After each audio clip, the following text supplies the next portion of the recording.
The smart speaker's voice cut through the darkness of my Austin apartment at exactly 6:47 a.m., calling me something it was never supposed to know, something deeply personal. Good morning, seizure girl. Hope you enjoyed your wake-up call. And by the time those words fully registered in my mind, I was already on the kitchen floor, my body unresponsive, blood slowly pooling beneath my head where it had struck the granite countertop. My vision fading in and out as the last thing I remembered replayed in fragments of light and distortion, my phone screen erupting into a violent strobe pattern flashing at a frequency so precise and so deliberate that it could not have been random, 20 flashes per second. The exact number my neurologist had warned me about years ago when I was first diagnosed at 16. The one trigger I was told to avoid at all costs because it wouldn't just disorient me, it would shut my body down completely. The lights throughout my smart home had synchronized perfectly with that same frequency, turning my apartment into a controlled environment designed to break me. Not a glitch, not a malfunction, but a coordinated attack built with intention. And somewhere in the back of my fading consciousness, there was only one person who knew enough about both my condition and my system to do something like this: my brother Ryan. The same person who had always treated my vulnerabilities like content waiting to happen rather than something that could actually hurt me. 3 hours later, I found myself sitting in the emergency room at Delaton Medical Center, 8 stitches cutting across my forehead while the dull ache of impact lingered beneath the surface. And instead of hearing concern or even basic acknowledgement from my parents, I watched them hold up their phone and FaceTime Ryan as if he was the one who needed reassurance. My mother's voice soft and comforting in a way I had never heard directed at me, as she said not to worry because I always exaggerated my medical issues for attention. While the attending physician had just explained in clinical, undeniable terms that a combination of head trauma and seizure activity could have killed me, yet somehow the focus in that room wasn't my survival, it was Ryan's reputation.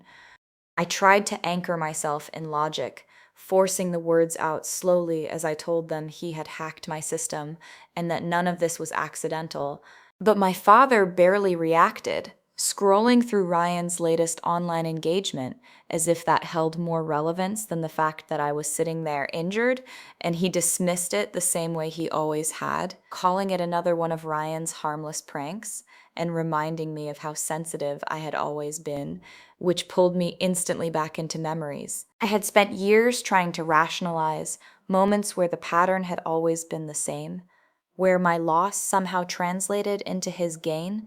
I remembered being 16 and watching months of work disappear when Ryan infected my laptop with a virus, my entire scholarship project gone in seconds while I sat there trying to process the loss. And instead of consequences, he was rewarded with a brand new laptop funded by insurance money, while I was handed a refurbished replacement and a speech about resilience, as if the lesson I needed to learn was how to accept being collateral damage in someone else's ambition.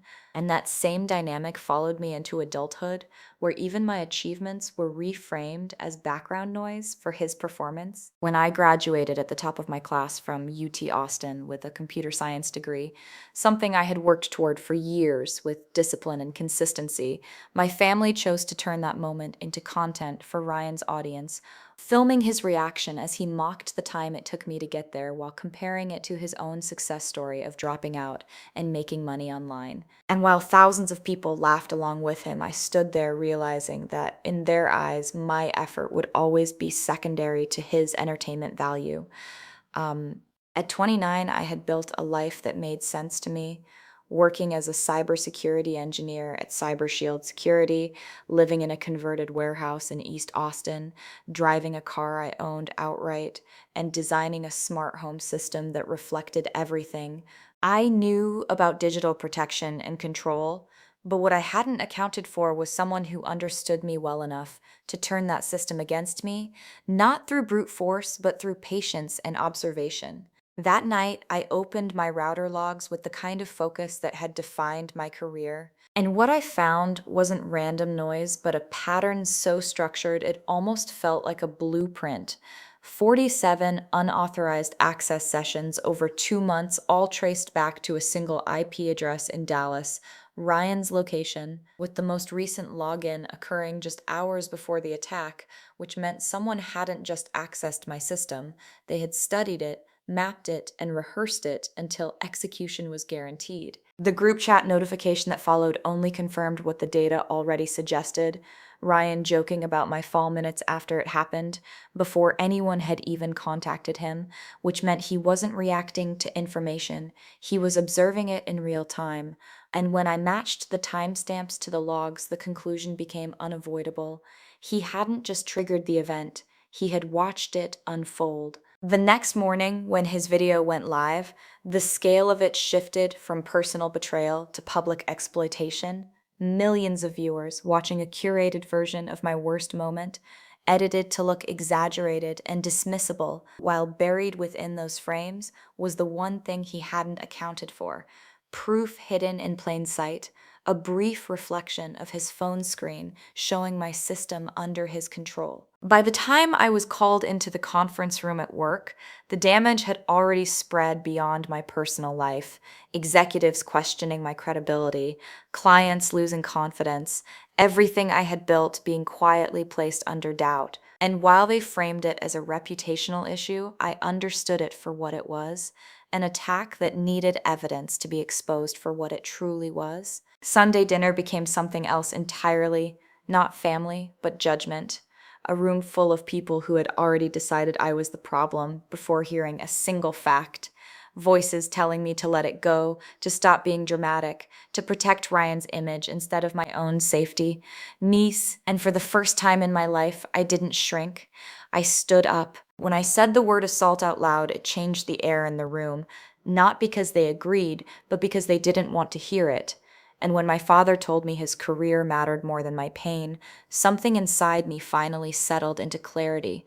Not anger, not sadness, just certainty.